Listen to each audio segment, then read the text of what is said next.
Hi neighbors, it's Kelly here at Whisker Ridge, and I wanted to talk to you about rose care, flower care in general. So my friend Jamie reached out to me and said, look, my roses are near dead, can you help? And I said, sure. So if you go back to my onion top pesto video, I told you a fun story about my neighbor, Miss Clary, and she had the 8-foot tall climbing roses and the huge rose bushes and stuff. And she gave me a concoction years ago on how to care for roses, get them to grow the nutrients you need. And I'm going to share that with you. So you want to hear that good story, go back to the onion top video about 20 minutes in. But let me get my funnel. Okay, so I got this big funnel and I've got this old milk jug. And my goodness, that's too big one. I know I have one that fits in here, but this just ain't my day. So, okay, we're going to make it work. What you need is 4 at least 5 eggshells. Don't have to clean them. If you have backyard chickens, they can have a little poop on them. It doesn't matter. 4 to 6, 5 is good. Eggshells. A tall boy. One of these 24-ounce cheapy. This was $1.79 in my local store. I mean, I don't drink this stuff. I don't. Natty Light, PBR, whatever they have in these tall boys. You want that. The whole thing. Okay. So I'm going to pour that right into my jar here, which I've already spilled because my funnel doesn't fit in there. It's all right. Put the whole thing in there.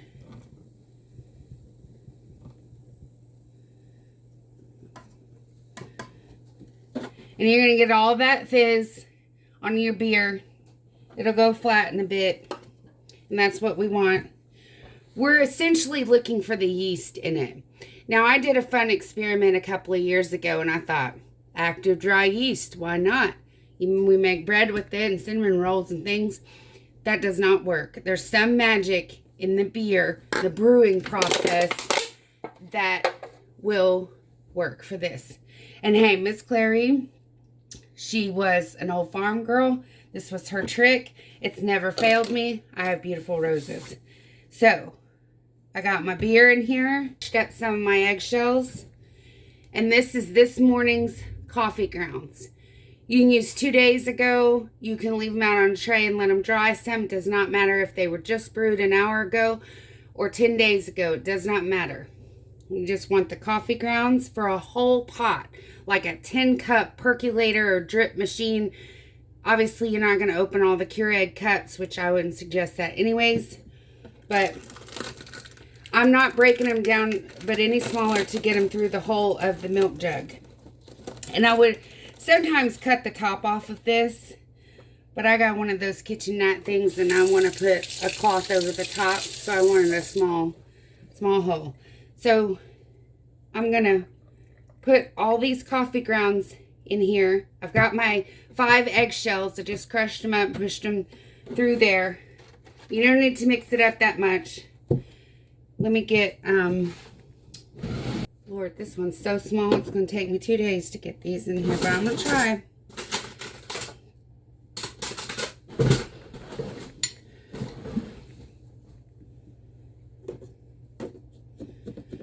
So I'm going to slowly work these coffee grounds in here.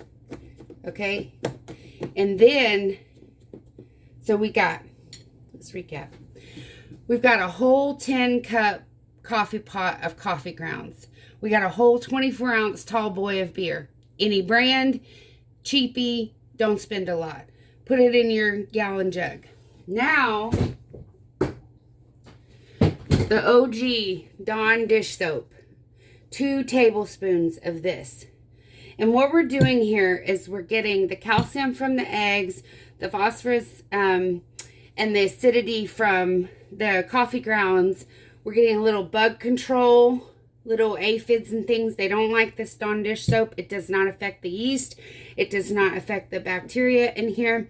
And then the last thing that we're going to put in here, so tall boy, pot of coffee grounds, 2 tablespoons of Dawn dish soap, and I will write this down, 5 eggshells, and then once you get it filled up, you fill the rest with well water, distilled water, or filtered from your fridge. I have rainwater in my backyard, so I'm going to fill it up with that. Do not use tap or city water. It's got the chlorine and the fluoride and all the stuff, and that will kill all the good things that are going on in this fertilizer. So once I shove all those coffee grounds in this tiny little funnel I'm working with today, I'm going to shake this about, get it all mixed up. Then it'll end up about right here, about a third up at the jug, and the rest will be water. And then I'm going to take a cheesecloth, just a piece of those, thin towels that I use, those flour sack towels or cheesecloth or whatever, put it over the top and secure it with the rubber band. You can tape it down if you don't have a rubber band. You want the airflow in there, and you're really fermenting this. Set this on your counter for at least 3 days. I like a week. Now you're going to be slowly using it, so just put the cheesecloth back over it. But you want about 1/8 to 1/4 of a cup on each rose plant. So start out with 1/8, and then do 1/4, and you're going to go through. Now I have 18 rose plants, so this jug is only going to treat mine one time. But I did this at the beginning of the summer. I do it in the middle of the summer, like right now. And then I'm going to do it towards the end, so those roots get really strong and they can survive the winter. I've got a couple out here that are failing. I don't have the right light situation and stuff, so I do need to fertilize. So use this fertilizer on your roses. I've used it on my squash plants. I've used it on my strawberries and my berry patch. I haven't ever tried it on my azaleas.